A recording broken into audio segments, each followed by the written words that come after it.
Llavors, jo em vau demanar que em centrés a Catalunya, el 8 de març a Catalunya. Evidentment, 100 anys del 8 de març a Catalunya, impossible. Quan vaig començar a tocar material, era un mar de manifestos, de cartells, de proclames, d'activitats. Jo era un tio aquí, no? I vaig anar per una mica per els meus referents personals, que són les dones de la transició. I que per mi també es necessitaria molt reconeixement de totes aquestes dones i d'aquest moviment de dones per situar la construcció del 8 de març com a dia que vivim ara, amb una diversificació, una dispersió d'activitats a tots els pobles, a tota Catalunya, a tot l'estat espanyol, en fi. A veure, això d'on ve? Perquè, clar, jo soc filla del franquisme i durant el franquisme, 8 de març, res, era el 8 de desembre, el dia de la mare, en fi, que les dones de la transició van una mica anar contra aquest dia de la maternitat franquista, dels valors més tradicionals, i van intentar anar cap a un dia de reivindicació, de lluites, etc. Per tant, jo em centraré només en un període molt breu, però molt intens, que per mi significa com el Big Bang del 8 de març, tal com l'estem celebrant ara, amb moltes propostes, amb uns objectius molt clars, amb unes reivindicacions i també un aspecte lúdic que també forma part de la revolució de les dones. Bueno, a veure com surt això del...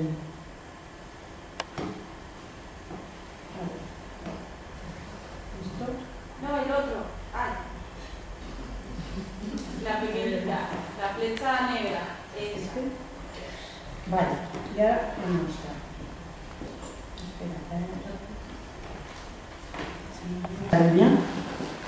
He volgut fer un petit donanatge, la paraula és de Marit Jordà, perquè aquest any es celebra també els 30 anys de l'entrada a la Universitat de les Dones.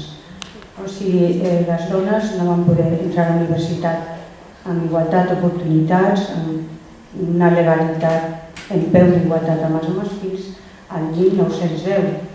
I això es deu a una ordre ministerial del senyor Romanones en què anul·la les exigències anteriors de burocràcia especial per les dones. I aquesta ordre es va aprovar, jo crec que no casualment, el 8 de març de 1910. I ho dic no casualment perquè aquest senyor ministre de l'Instrucció Pública tenia com a consellers per als nostres drets polítics i que en aquest petit text, fixeu-vos que lliga el vot amb l'ensenyança, amb l'ensenyament.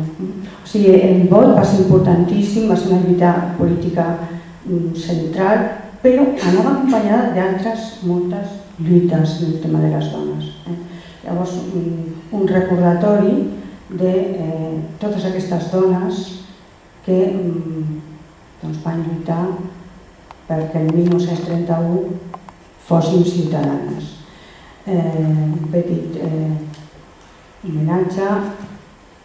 També aquí es cita El voto femenino en yo, mi pecado mortal, que és un llibre editat per les dones de la transició, també com un reconeixement al treball de Clara Campoamor, que una de les peculiaritats de la nostra lluita sufragista és que els discursos, sobretot, es van fer dins del Congrés dels Diputats. O sigui, a fora també, però a dintre, perquè la Clara Campoamor era diputada.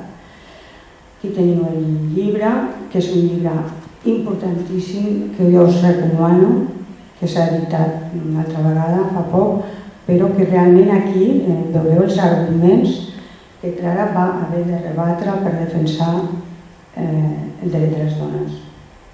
I ja ens situem al 1975, que va ser declarat Any Internacional de la Dona per les Nacions Unides, però fixeu-vos que es va anomenar presidenta d'honor a Carmen Polo de Franco. I clar, aquí ja es va veure que la secció femenina això s'ho apropiaria. Llavors,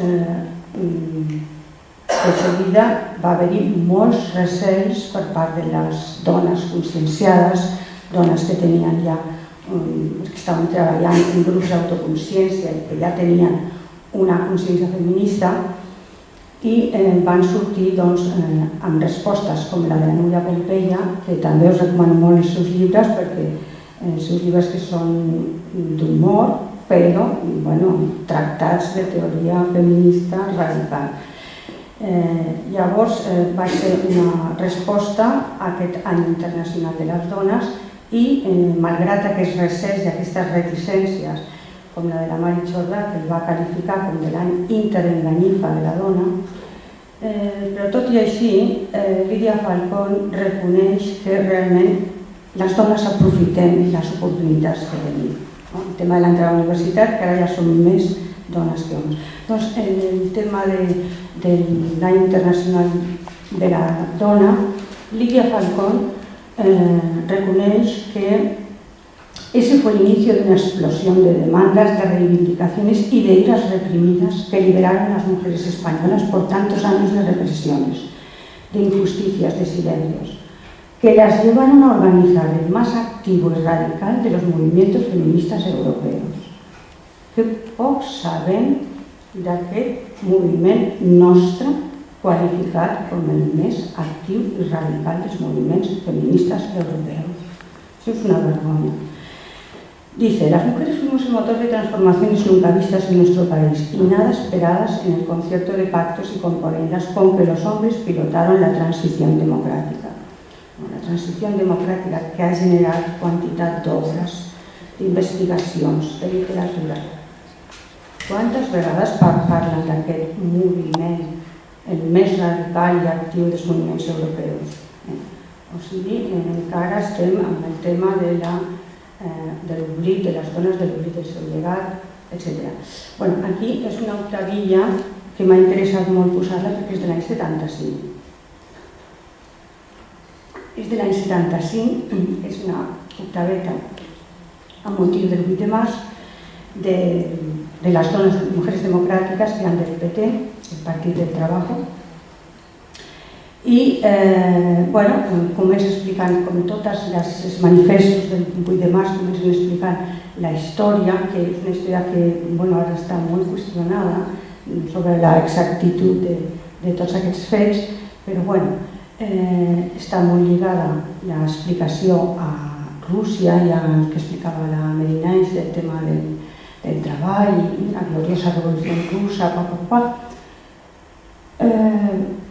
Dia de la Madre, com us he dit, aquí s'anirà criticant aquest dia i s'anirà commemorant el 8 de març i fixeu-vos que en aquesta octaveta no només es parla de dones, sinó dels fets molt breus que s'estaven vivint llavors. La pena de mort, demanar una amnistia, unámonos decididamente a esta lucha, etc. Pena de mort perquè en 1975, o sigui, el 8 de març s'estava animant a una lluita contra la pena de mort i en setembre van ser afusellats 2 militants d'ETA, 3 del FRA. Una mica imatges que recorden on estàvem. Arias Navarro i els capellans acatant la monarquia. Però no va passar ni un any, perquè estem al maig del 76, novembre moria Franco, el 75, no havia passat un any, que aquí s'ajunten al voltant de 4.000 dones al Parlament de la Universitat i comença un gran debat sobre la situació de les dones.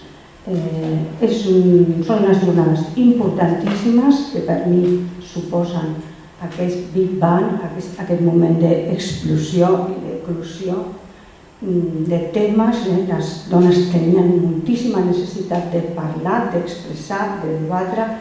Es van parlar de tots aquests temes, van haver comunicacions sobre